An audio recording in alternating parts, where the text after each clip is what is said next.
Good morning, my friends, and welcome back to my channel. I am going to attempt to bring you along just for a full day of hanging out with me and eating today. I only have one little guy today. The other one's mom is off from work, so just one, and he loves to help me in the kitchen, so I'm hoping to get a lot of kitchen work done with him here today. We'll see. He loves to cook. He loves to mix. We'll see what happens. But he won't be here for another hour. So I want to try to start getting a few things done. First and foremost, I need to get some eggs packaged up. Doug has to take eggs tonight to school. He needs 2 dozen for sure. If I have 4 dozen to give him, I'm going to give him those because more people will probably want them. Not sure. But the problem is they like them unwashed because they like to store them on the counter. It has been so rainy here for the last 5 days that the eggs are kind of dirty. And I don't like to give dirty eggs, so I have the 2 baskets and the skelter here. I am going to go through the eggs and find the cleanest and the largest and get those boxed up. That is my first thing to do today.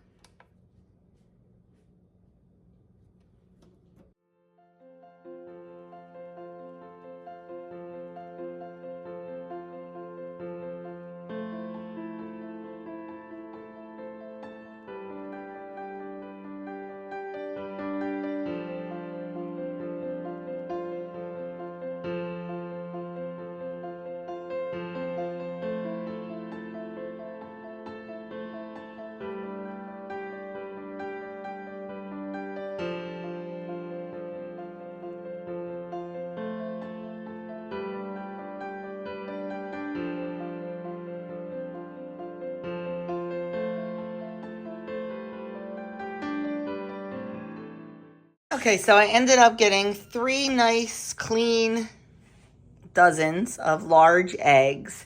And then I have 20 eggs left over here. These are either really dirty, as you can see, or small.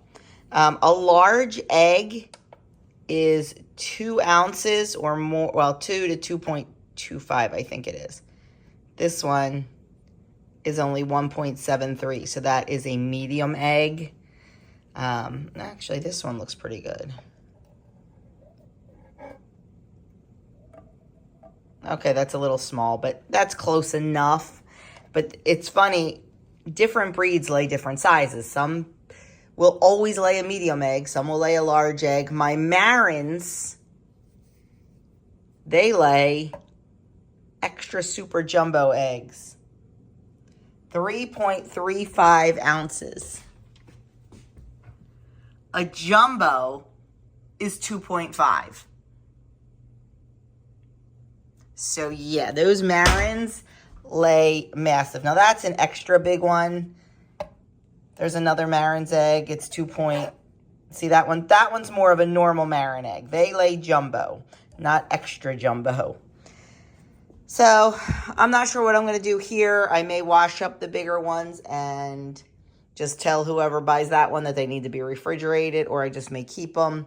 We'll see what we get today. I would love to get 1 more dozen together for Doug if possible.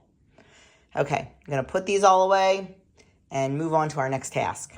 Okay, with the eggs done, next up I'm going to get the yogurt started. I do my yogurt in the Instant Pot.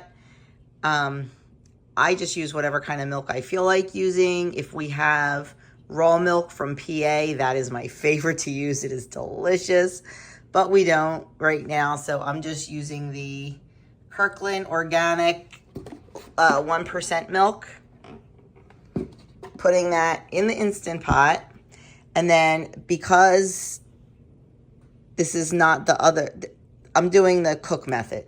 Let me just say that, it's easier. So what I'm going to do is I'm just going to press the yogurt button twice until it says boil. I'm going to put the lid on, and then this is going to get up to, we need it to get up to 180 degrees. So it will do its magic. When it beeps, I will check the temperature and make sure it is at 180 degrees. Then we need to cool it down to 110 degrees. Put our live yogurt culture in, and then let it cook or ferment for 8 hours. So easy peasy, a lot of hands off. Cold start is even easier, but I prefer this method now over cold start. So just a couple more steps, not hard at all. I'll show you when it beeps and what our next step is. Okay, I was gonna start on the granola, but I know that Finn will like to help me with that because it's a lot of measuring and mixing and adding, and that's what he loves to do. So I'm gonna just get the broth prepped. So this has been in the refrigerator for a couple days, and you can see that the fat has settled to the top. And while fat is flavor, and I'm not afraid of a little fat, I do want to take that off because it's sometimes not conducive to canning. So we're going to take as much off as we can. Just skimming, and that is why we put it in the fridge for a few days. Now I want to show you, when you make homemade bone broth and you let it go for hours and hours with a little bit of apple cider vinegar in there, you get all that great nutrition from the bones. You get all the collagen and all just that wonderful nutrition. And this is what it looks like. Look at that jiggle. It's almost a solid, and that is from all that good collagen and all those good nutrients from the bones that long and slow cooked. Now, you do lose a little bit of the nutrition when you can it, when it heats up. It's pretty negligible, and it's just the easier way for me to store it. I just don't have the freezer space to store as much broth as we go through. So I'm cool with it, but that is just absolutely, absolutely gorgeous. So I'm going to get the rest of the fat off of these and get it in the pot, because we have to heat it up before we can it, because you can't put this cold into hot jars or you will have a huge jar breakage and a huge mess. So I'm going to go finish that up, and what I will probably do is render this down, this fat, and mix a little bit of oats in there and put it outside for all the little birdies, not my chickens, but all the little birdies to enjoy. Okay, so it reached the 180 or 185 degrees, and now I have water. You can't see it, but I have cool water in the sink, and I just put the yogurt pot in there. Oh, it is definitely, Finn came, so I wasn't paying too much attention to it. So it's definitely cool enough to put our active culture in. So I'm going to take this out, dry off the bottom, and put it back in the Instant Pot. Okay, my pot's back in. I'm just going to take a couple tablespoons of yogurt. Yes, you need yogurt to make yogurt. And as long as your yogurt has live active cultures in it, that's what you need. And I am just going to whisk that in really well. Sorry, I was too lazy to set up the tripod. We're going to put the lid back on. You can also do this in a crock pot. You can heat the yogurt on the stove and then do it in a crock pot. And then we're going to just hit the yogurt button and let it go for 8 hours. And that is it.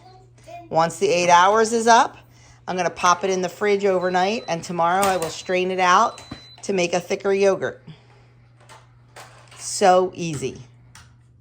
Okay, sitting down to eat breakfast. It's a little earlier than I normally eat, but I just want to get it done and out of the way, because yesterday it ended up being like 11 o'clock before I had a chance to eat. So I'm having a breakfast sandwich. It's one of my sourdough English muffins that I made.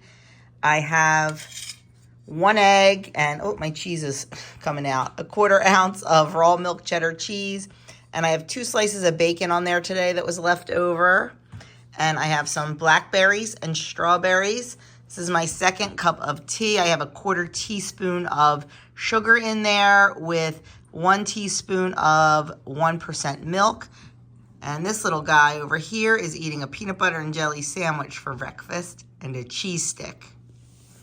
He generally eats his lunch for breakfast and his breakfast for lunch, but who cares? It all goes the same place. Okay, we're going to get started on the granola. In my bowl, I've got 6 cups of oatmeal. This makes a ton of granola. I'm going to add to that 2 cups of nuts. These are raw pecans. I really like almonds in it, but for some reason, my nut supply is really, really low.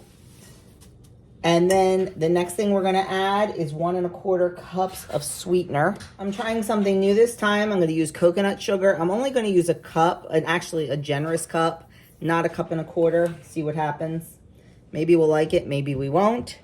Next, I'm going to add 1 cup of flour. I know it sounds crazy putting flour in granola, but this is what makes you get those big, big clumps. And that's what I like, the big clumps. Next in is a 1/2 cup of water. Next in is 2 egg whites. I actually used really small eggs from some of our new layers, so I think I'm going to add 1 more egg white. Next in is 1 tablespoon, whoops, a little bit more of vanilla.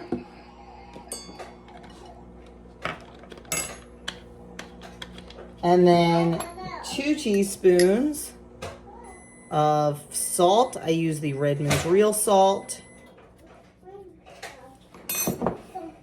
Next in, you need a 1/2 cup of oil. I am using melted coconut oil this time. I've used avocado, I've used olive, whatever you want. And then we are just going to stir this all together. It's going to take a little bit to get it all combined because you want the egg whites to cover all of the oats. You want the flour to cover all of the oats. And you just want everything really well distributed. You can even get in there with your hands if you want. Once this is all nicely distributed, we're going to add in our dried fruit. You don't have to, you can. This recipe can be, this is the base recipe. You can do whatever you want, whatever kind of nuts you want, whatever kind of oil you want, whatever.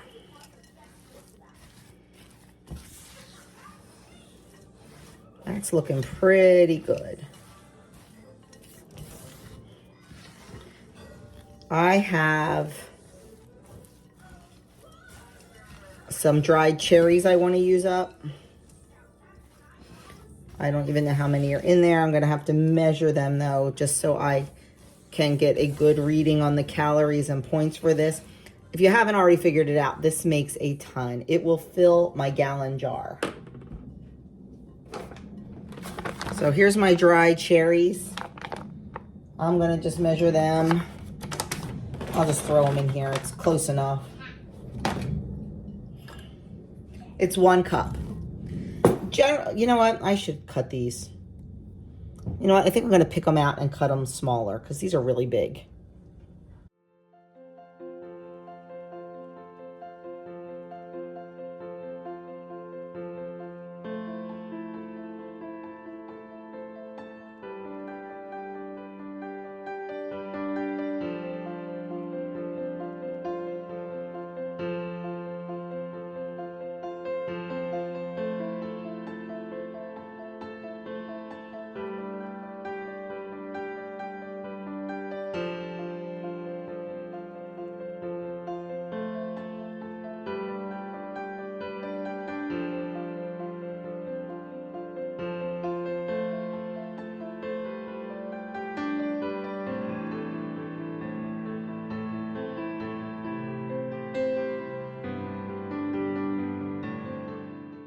Okay, the granola is out of the oven for the first 20 minutes. So now I'm just going to take a spatula and just kind of gently flip it as best I can. The more you flip and turn and stir, the less chunkier it will be. So I try to only do this once. And then it's going to go back in the oven for another 20 to 30 minutes until it just starts to get golden brown and dry out. So while the granola is in the oven, I have my broth heating on the stove, and I'm getting my jars heated and my lids and rings ready. I have been wanting to try these lids. If you're a canner, if you're not, I'm sorry, bear with me or fast forward. I've been wanting to try these lids for a while. The 4 jars, every YouTuber is talking about them, and pretty much it's all they use now. I was always a ball girl. but I wanted to give these a try, and I was able to get some from Azure Standard on clearance because they're no longer going to carry them. I'll just have to get them off the 4Jars website. But I have some ball lids that I need to finish up using, but I need it too wide mouth, so I opened up my 4Jars box. I can already feel a difference. They really feel, can't grab it, superior in quality to the ball. The ball feel very, very thin. These feel much nicer, so I'm really anxious to try those out. They do come with instructions, and unlike the ball, they do tell you to boil the lids. So the ball doesn't tell you to do that anymore. They just tell you to wash them in hot water. Since I stopped boiling them, as per the ball directions, I've had a few more lid failures than usual, so I'm going to boil the ball right along with the 4Jars. So they're all ready to go, just waiting for my jars to heat up and my broth to heat up, and we will get the first load in the canner. I should bring both canners out, but between the Instant Pot, the canner, I didn't want to like overload my electrical system here, so I'll just run multiple loads throughout the day. It's really not a big deal. As soon as I get that in, we are going to go work on yet another puzzle today. We've already played with trucks and we've already done some puzzles, and now he wants to do another one. So as soon as I get these in, it's time for me to play. Okay, granola's out of the oven. It still feels a little wet, but it gets drier as it cools. So now you can just kind of go, and if there's any chunks that you feel are too big, you can break them up a little bit. I like some decent chunks in mine. Now this chunk is too big, so I'll break that up a little bit. We generally use this in our yogurt, but sometimes we do like it just with a bowl of milk as a cereal. So once it's completely cooled, before I put it away, I'm going to measure how much is here. It's generally a gallon jar, but I'm going to measure it in, I don't know. I think I'm going to measure it in cups, and I'm going to measure it in weight. That way I have two different litmus tests for how I want to use it. And that way I can figure out points and calories. Okay, the granola is all done. It pretty much filled the gallon jar. I cooked it a little too long. It's a little darker than I like, but it's still delicious. I tasted it. I weighed it out. I measured it out. It came to 14 cups of granola, or 1,254 grams, or 2 pounds, 12 ounces. So how I did my calculations, I put what looked good in a bowl, like what I would use for yogurt, and 30 grams was a nice serving to put in yogurt. It's 142 calories. I still have to figure out the points. And 1 tablespoon of it is 27 calories. So I just wrote that on the lid of the jar so I would always have it. I just figured out the points, and 30 grams is 6 points and 1 tablespoon is 1 point. I think the grams are definitely the way to go with this measure, because it's going to be really hard to do a tablespoon with the chunks. So I think definitely go for grams. Okay, having a picky plate for lunch. I have grapes and watermelon. I have some chicken salad that I made yesterday.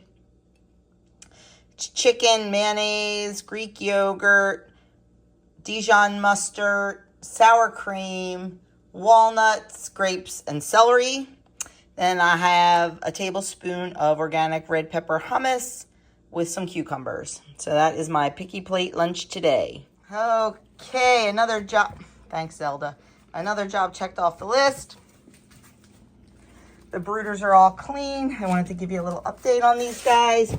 Look how big and yucky they are. I say yucky because they grow faster than their feathers. That's why they look kind of patchy and skinny. Not skinny like skinny, skinny like you can see skin on them. So there they are. All nice and clean for an hour. It's about how long it lasts. Okay, I am eating dinner all by myself tonight because I had a doctor's appointment. So the guys already ate. Doug is off to school. Andrew is upstairs grading papers. I am having chicken in sour cream. I have half a cup of rice under there, a 3-ounce piece of chicken, and 3 tablespoons of the sauce, and a pile of broccoli. And that is going to be my dinner tonight, and I am drinking unsweetened iced tea. Well, friends, that is going to be it for me today. My chicken broth came out beautiful. All the jars sealed. My yogurt is waiting to go into the, oh, I'm trying to open it for you. Hold on. There we go. The yogurt came out great. I'm just going to put this in the fridge overnight and then strain it off tomorrow. Gonna finish just resetting my counter. I still have jars out and I can't find the lid to the rice. I think I left it down the basement in the pantry down there. Just kind of clean up the counter, get all that taken care of, and call it a night. So that is it for me. I thank you so much for spending the day with me. Seeing what I ate, seeing what I did, all that fun stuff. I think I got busy and didn't mention that Finn actually went home early. He got sick after lunch and like sick. So he went home early, but he was fine. Like after he did it, he laid down for a little while, was pale, but then totally fine. So he really probably didn't have to go home. But when the kid throws up, I call mom. So he will be back tomorrow though. He's eating, he's running around playing like a crazy man. So he's fine. I think he was sad that Jack wasn't here today. And I just think he ate a little too fast and a little too much at lunch. That's just my thought, but anyway, so that's that, and thanks so much for taking time out of your day to spend it with me, and I will see you all in my next video.